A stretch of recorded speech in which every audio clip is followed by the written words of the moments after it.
Every offseason, there are always going to be those head-scratching contracts, the type of contracts that often scream incompetence on the part of the front office. And obviously, there are some contracts that look good on paper when they were initially signed to then being regrettable in the immediate aftermath at the start of the new season. And then, of course, sometimes a contract might not look bad until a year or two down the line with the player falling off in performance or suffers a series of injuries that prevent them from staying on the court. But regardless, every offseason, we're going to get a fair share of contracts that will likely be regrettable down the line. And I've done these videos the last 2 years since starting this channel of the worst contract signings of the offseason, and I've been right on some, and some not so much. In the 2022 offseason, I said the contract extensions for Jordan Poole and Tyler Hero and Bradley Beal would be regrettable for the Warriors, Heat, and Wizards, which I would argue that has ended up being the case. 2 of those guys already been traded, and the other in constant trade rumors. But then I also said that Jalen Brunson and that contract was one of the worst signings of the offseason in 2022, which has proven to be completely wrong, with Brunson not only living up to that contract but also outplaying it.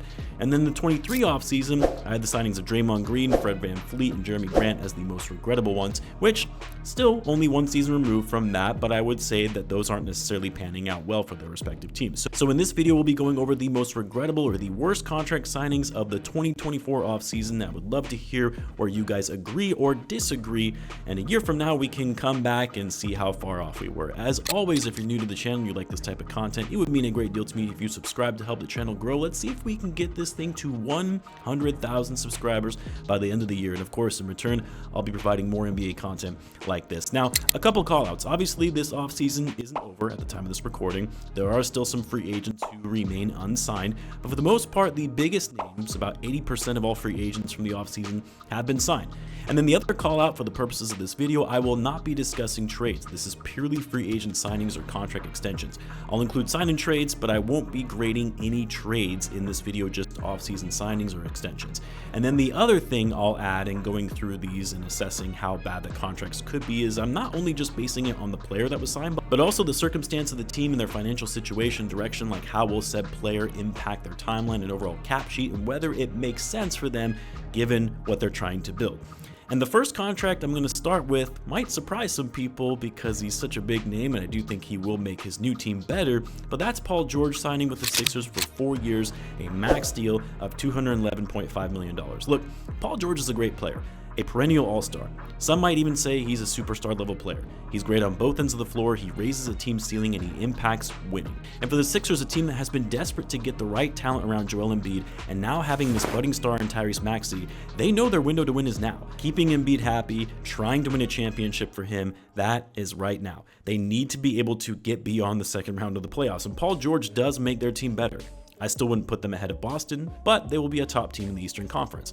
The problem I have with this contract is, one, you signed him to a 4-year deal when he's 34 years old. He'll be 38 by the time the contract expires. And you signed a player who is great when he's healthy, but that's been the biggest thing with Paul George throughout his career, has been his health and availability. Last season, he was for the most part healthy, which was great to see, but it was the first time we had seen George play more than 70 games in a season since his last season with OKC over 5 years ago. And so signing a player to a max deal for 4 years who is injury prone and already in his mid-30s, when the signing makes you better, but it doesn't really make you that much better. It doesn't make you better than the Boston Celtics, maybe not even the New York Knicks. You're making an all-in signing, and what if it doesn't work out?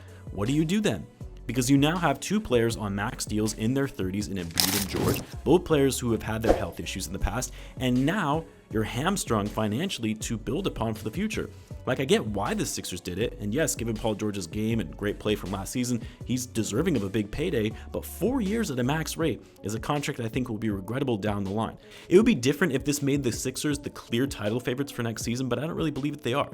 The next guy on this list was another big contract, but not a max contract, a near max deal, and that was the Knicks re-signing OG Anunoby to a 5-year, $212.5 million extension. Now, you could argue the Knicks kind of made up for this overpay with the incredible deal they got from Jalen Brunson and that extension at a discounted rate, but for Anunoby, again, I really like Anunoby and his game. Two-way players are always going to be paid at a premium in this league, but like Paul George, another player who cannot stay healthy and was barely available in the playoff series against the Indiana Pacers when the Knicks needed him most. Now, obviously, he's younger than Paul George. He's in his prime, just turned 27. So the positive here is that it's likely a contract you can trade down the line if things don't work out. But even with all of that, and let's even put the health factor aside and say that Anunoby would be healthy.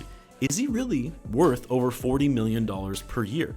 I get that he plays both ends of the floor. I get that he's only 27, but for a guy who averaged 14.7 points per game, 4.2 rebounds, and 2.1 assists, with a negative box plus minus of minus 0.6 last season and only played in 50 games, is that a near max level player even when he is healthy? And look, I know for a lot of these it's going to be, well, you have to consider the fact that the contract is going to look more and more favorable over time as the salary cap increases. These figures are going to look more and more insane. I get that. But for the Knicks, who were about to enter salary cap hell with all the players they have under contract, and also the ones that are going to be due for extensions like Mikal Bridges, giving Anunoby that contract is going to come back to bite them. And yes, other teams were vying for OG. They were going to pay him handsomely, but not that much. They literally couldn't offer him that figure even if they wanted to, and they wouldn't have been able to offer him a 5-year deal. Only the Knicks could offer Anunoby the most money than any other team, and that 5th year, they had leverage and could have offered him less, but still more than what other teams could have offered to ensure that they don't lose him for nothing in free agency. Nah, like I said, I like Anunoby, but this was an overpay and something the Knicks will regret to give him a franchise level player contract for a non-franchise level player. The next one I have on my list is Emmanuel Quickley, who the Raptors signed to a 5-year, $175 million deal. Now, don't get me wrong, I like what the Raptors are doing. They absolutely needed to go down a path of rebuilding when it was clear their core had reached its ceiling, and they've got a nice young core brewing between Scotty Barnes, Quickley, RJ Barrett, and with more opportunity from Quickley that we weren't seeing on the Knicks, we saw him shine a bit more, putting up over 18 points per game on solid efficiency, especially with his 3-point shooting on high volume. But $175 million, and I guess I'm kind of combining this with Scotty Barnes and his max contract extension where they gave him a 5-year, $225 million deal that has incentives up to $270 million, paying Barnes and Quickley a combined $80 million a year. Those two guys as your primary core and highest paid players. And yes, I get that Toronto isn't necessarily a free agency destination, so they had to pay these guys as their young talent to build upon for the future, but I don't see how a core of Barnes, Quickley, and Barrett really gets you anywhere. And I think the Quickley deal in particular, in paying him $35 million per year, will be regrettable down the line. And then finally, the last contract I thought was a bad signing this offseason. This one might surprise some folks as well because the dollar figure isn't that high, but that's the Hornets agreeing to a 3-year, $75 million extension with Miles Bridges. Look, I'm not even going to touch on the off-court reasons for why this is a bad signing, but even strictly looking at the on-court aspect of this. This is one of the worst signings of the offseason for a franchise that has had so many blunders over the years between busted draft picks and bad contracts. Here's the thing. If you look at Bridges' numbers, just his raw stats, and you think, okay, this guy's actually pretty good. What's the problem here? After all, he averaged 21 points per game, 7.3 rebounds, 3.3 assists, decent shooting splits, 46, 34, 82, athletic wing, can get to the bucket. He checks all the boxes. But if you peel back the numbers a bit, you see a different picture to Bridges' game.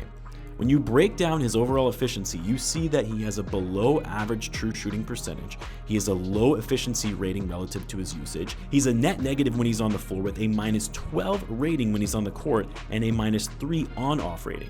He also has the lowest among players with over 30 minutes per game, the lowest EPM estimated plus minus in the entire league, and the lowest on-court rating again for players who play over 30 minutes per game. Simply put, the Hornets are worse with Bridges on the court versus when he's on the bench. Not that the Hornets are that good in general, but they are considerably worse when Miles Bridges is on the floor, a player who doesn't impact winning, and his high usage takes the ball out of other players' hands and impedes their overall development and impact. So even though 3 years, $75 million, $25 million annually might not seem that bad for a player who puts up over 20 points per game and is only 26 years old, this will be regrettable for the Hornets in Bridges not having a winning impact on the court, and teams are also going to be unwilling to trade for him if they try and pivot to get off his deal in the future. Obviously didn't include some of the rookie contract extensions because I feel that I've touched on those quite a bit already. I've obviously said that I think Franz Wagner and Evan Mobley, both of those max contract rookie extensions, were massive overpays, and I do think that they could have easily just waited one more year to see whether or not they were really worth max level deals, but I already touched on those in prior videos, didn't want to focus on those in this one. But look, I've been wrong in the past. Some of these players very well might exceed expectations and outplay these current deals. Either way though, I would love to hear what you guys think in the comments, where you agree or disagree. Let me know. As always, be sure to subscribe, and I will see you in the next one.